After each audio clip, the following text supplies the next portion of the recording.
ಇಲ್ಲ ಮಾಡ್ಬೋದು, ಯಾಕಂದ್ರೆ ಕನ್ಕರೆಂಟ್ ಲಿಸ್ಟಲ್ಲಿ ಬರ್ತಕ್ಕಂಥದ್ದು.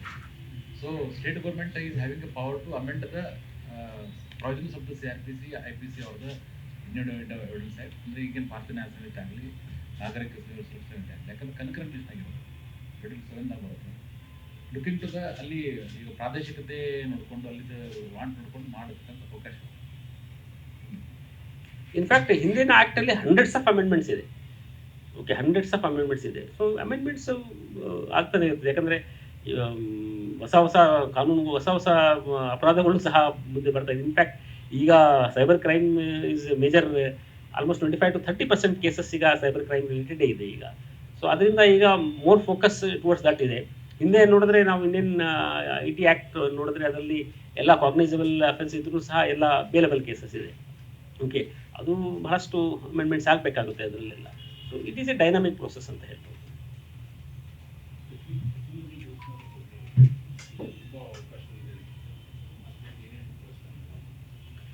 ಇನ್ಫ್ಯಾಕ್ಟ್ ನಮ್ಮ state one of the forward state ಅಂತ ಹೇಳ್ಬೋದು.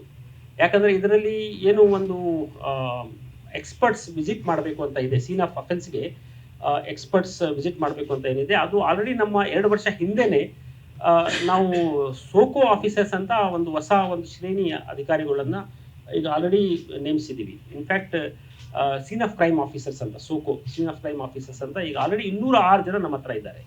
ಸೊ ಅದು ಬೇರೆ ರಾಜ್ಯಗಳಲ್ಲಿ ಇನ್ನೂ ಇಲ್ಲ. ಇನ್ಫ್ಯಾಕ್ಟ್ ಅದು ಸೆಂಟ್ರಲ್ ಗೌರ್ಮೆಂಟ್ ಈಗ ಬೇರೆ ರಾಜ್ಯಗಳನ್ನು ಸಹ ಕರ್ನಾಟಕ ಮಾಡಲ್ ನೋಡಿ ಅಂತ ಹೇಳ್ತಾ ಇದ್ದಾರೆ. So that scene of crime officers ಒಂದು ರೀತಿಯಲ್ಲಿ ಅದು ಇಮಿಡಿಯೇಟ್ಲಿ ಧಾವಿಸ್ತಾರೆ ಅವರು ಪೊಲೀಸರ ಜೊತೆಗೆ. ಅದು ಸೀನ್ ಆಫ್ ಕ್ರೈಮ್ ನೋಡಲಿಕ್ಕೆ, ಅಲ್ಲಿ ಇರುವಂಥ ಎವಿಡೆನ್ಸಸ್ ಏನಿದೆ ಅದು ಸಂಗ್ರಹಿಸಲಿಕ್ಕೆ ಬಹಳಷ್ಟು ಅನುಕೂಲ ಆಗುತ್ತೆ ಅದರಿಂದ.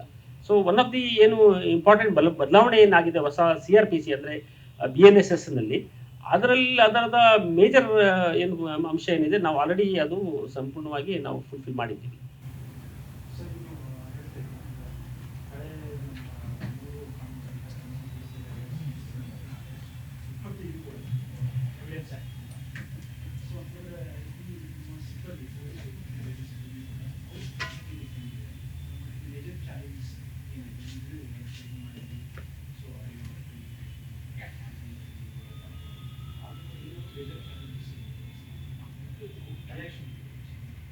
ಇಲ್ಲ, ಮೇಜರ್ ಚಾಲೆಂಜಸ್ ಅಂತದ್ದು ಏನು ಇಲ್ಲ. ಇನ್ಫ್ಯಾಕ್ಟ್ ನಾನು ಮುಂಚೆನೇ ಹೇಳಿದ್ದೀನಿ, ಆಲ್ಮೋಸ್ಟ್ 80-90% ಸೇಮ್ ಸಿಮಿಲರ್ ಇರೋದ್ರಿಂದ, ಓನ್ಲಿ ಸೆಕ್ಷನ್ಸ್ ಸ್ವಲ್ಪ ಚೇಂಜ್ ಆಗಿರೋದ್ರಿಂದ ಚೇಂಜ್ ಓವರ್ಗೆ ಅಷ್ಟು ಸಮಸ್ಯೆ ಇಲ್ಲ.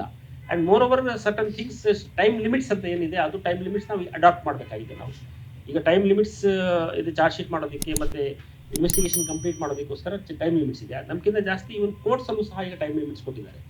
ನ್ಯಾಯಾಲಯನೂ ಸಹ ಇಷ್ಟಿಷ್ಟು ಅವಧಿಯಲ್ಲಿ ಇಂಥ ಕೇಸಸ್ ಮುಗಿಸ್ಬೇಕು ಅಂತ. ಮತ್ತು ಅದು it will take some time. ಆ ಟೈಮ್ ಲೈನ್ಸ್ ಇನ್ನೂ ಬಂದಿಲ್ಲ.